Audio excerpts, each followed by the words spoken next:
गुरु अंगद देव हिकिड़ा सिंधी हुआ।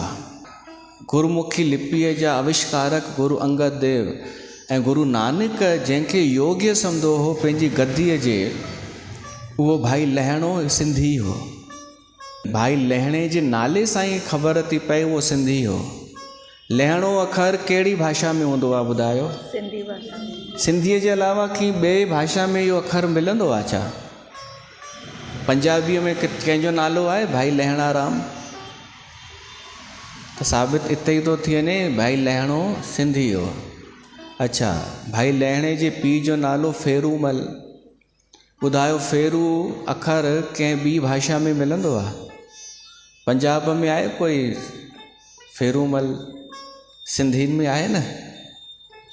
अच्छा, माउ जो नालो रामी बाई। रामी कंहिंजो अखर, कहिड़ी भाषा जो अखर आहे? सिंधीअ जो। ॿी ॻाल्हि, उहे जेको भाई लहिणो हो, इन जो पिता हू हो अकाउंट्स जो कमु कंदो हो। तॾहिं हलंदी हुई हटकाई ॿोली।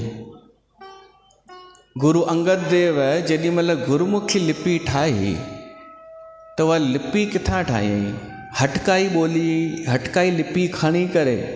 त कॾहिं चेक कजो हटकाई लिपि ऐं गुरुमुखी लिपि तव्हांखे ॾाढी मिलती जुलती नज़र ईंदव। हटकाई ॿोलीअ मां ई गुरुमुखी तयारु थी अथव। असां उहो भुलिजी वियासीं पंहिंजे सिंधी गुरूअ खे ऐं पंजाबी सरदारनि जी नक़ल करणु लॻासीं सिंधी। ॿी ॻाल्हि, असां सिंधियुनि जी कुलदेवी केरु आहे? हिंगलाज माता हिंगलाज। इहो बि असांजी संगत खे ख़बर आहे, ॿियनि त कोन ॿुधायो आहे। ॿियनि पाण खे सिंधियुनि जा धार्मिक प्रमुख गुरू सॾाइण वारनि त कोन ॿुधायो असां सिंधियुनि जी कुलदेवी केरु आहे। कुल देवता केरु आहे? शिव। असां सिंधियुनि जो अगरि कोई कुल देवता आहे त भॻवानु शिव आहे ऐं असां शक्ति हिंगलाज माता खे मञींदड़ आहियूं। भाई लहिणो माता वटि वेंदो हो, हिंगलाज माता वटि दर्शन करणु। साल में जेतिरा दफ़ा उनखे अवसर मिले, सिंध में त उहा ई माता आहे न। ही सिंध में रहंदड़ हिंगलाज माता जा पुॼारी, इन मां बि सिद्ध थो थिए उहे सिंधी हुआ।